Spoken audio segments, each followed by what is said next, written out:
जिस तरीके से बाबा साहेब की तस्वीर चरणों में रखी, जिस तरीके से वो दृश्य सामने आए, वो हर उस व्यक्ति को दुखी करते हैं जो बाबा साहेब भीमराव अंबेडकर जी की विचारधारा, मुख्यमंत्री नीतीश कुमार जी के विकसित बिहार की सोच के साथ, बिहार फर्स्ट बिहारी फर्स्ट की सोच के साथ हम लोग आगे बढ़ रहे हैं। उनकी उस सोच के साथ सहमत। आज अगर देश चल रहा है तो बाबा साहेब के बनाए हुए संविधान के आधार पर ही चल रहा है। कि क्या यही इन लोगों की सोच है, जहां एक तरफ इस समाज से आने वाले महापुरुषों का आप अपमान करिएगा,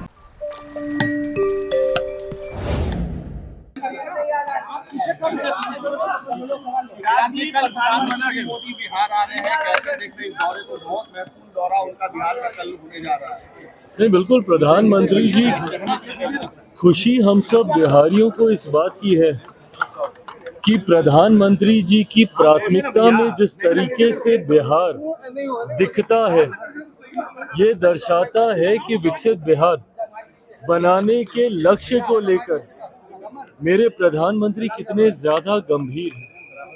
और जब जब प्रधानमंत्री जी बिहार आए हैं, तब तब बिहार को हजारों करोड़ों की सौगात देकर गए हैं। और ये ऐसी सौगात है जो धरातल पर दिखती है। आज हम लोग जहां पर हैं, जिस परिसर में खड़े होकर हम लोग ये चर्चा कर रहे हैं, ये एयरपोर्ट ही लंबे समय से ये मांग बिहारियों की रही थी कि एक वर्ल्ड क्लास एयरपोर्ट पटना को मिलना चाहिए। आज ये भी सपना पूरा हुआ है, तो इसकी ये भी देन मेरे प्रधानमंत्री आदरणीय नरेंद्र मोदी जी की वजह से है।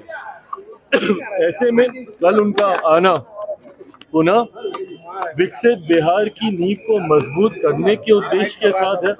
लोकसभा चुनाव में जो जो वादे प्रधानमंत्री जी ने किए थे, उन वादों को पूरा करने की सोच के साथ एक बार फिर प्रधानमंत्री जी बिहार आ रहे हैं। एनडीए को नेशनल दामाद आयोग कहा जा रहा है, क्या कहेंगे आप? कोई बात नहीं है, मेरी प्राथमिकताएं अलग है। कई लोग हैं जो कि चाहते नहीं हैं कि विकास के मुद्दे पर चुनाव लड़ा जाए। कई लोग हैं जो चाहते नहीं हैं कि बिहार की मूलभूत जरूरतों को मुद्दा बनाकर उस पर चुनाव लड़ा जाए। और इसी सोच के साथ वो निरंतरता में आपको अपने लक्ष्य से भटकाना चाहते हैं। कल जब प्रधानमंत्री जी आ रहे हैं तो पूछे ना प्रधानमंत्री जी से कि भैया आपने ये वादा किया था, ये नहीं हुआ, ये वादा कहा था, ये नहीं हुआ। ये सवाल कीजिए ना। पूछे कि आपने एयरपोर्ट कहा था, नहीं दिया, आपने एक और एम्स कहा था, नहीं दिया। ये सवाल कीजिए ना। पर जब आप ये बातें करते हैं तो आप लक्ष्य से सामने वाले को भटकाने का प्रयास करते हैं।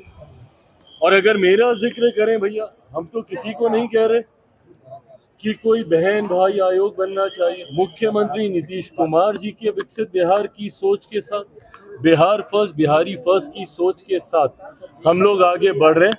बाकी जिनको विषय भटकाकर गलत नैरेटिव सेट करने का जो वो प्रयास कर रहे हैं, उसमें वो सफल होंगे नहीं।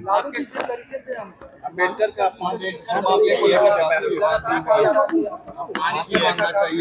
देखिए, जिस तरीके से मैं उनके स्वास्थ्य को भी समझता हूं, पर उसके बावजूद जिस तरीके से बाबा साहेब की तस्वीर चरणों में रखी, जिस तरीके से वो दृश्य सामने आए, वो हर उस व्यक्ति को दुखी करते हैं जो बाबा साहेब भीमराव अंबेडकर जी की विचारधारा, उनकी सोच। और मुझे लगता है देश का 140 करोड़ व्यक्ति उनकी उस सोच के साथ सहमत। आज अगर देश चल रहा है तो बाबा साहेब के बनाए हुए संविधान के आधार पर ही चल रहा है, जिसके सामने हर बार मेरे प्रधानमंत्री जी अपना सर नतमस्तक कर देश को उसी आधार पर लेकर जाने के संकल्प को बार बार दोहराने का काम करते हैं। ऐसे में उनका इस तरीके से अनादर, मैं इसको कतई ये नहीं कहूँगा कि सिर्फ दलित समाज या अनुसूचित जाति से आने वाले लोगों की भावनाओं को ही ये ठेस पहुंचाता है। ये ना सिर्फ हर बिहारी को ये दृश्य ठेस पहुंचाता है, हर देशवासी को ये दृश्य ठेस पहुंचाता है और पुनः उस सोच को सोचने के लिए आपको विवश करता है कि क्या यही इन लोगों की सोच है, जहां एक तरफ इस समाज से आने वाले महापुरुषों का आप अपमान करिएगा और फिर उन्हीं को अपना वोट बैंक बनाकर अपनी राजनीतिक रोटी सेकने का प्रयास कीजिएगा। बहरहाल ये सब जनता के सामने है और मुझे लगता है सही समय पर जनता अपना सही फैसला इन तमाम विषयों को संज्ञान में रखते हुए लेगी।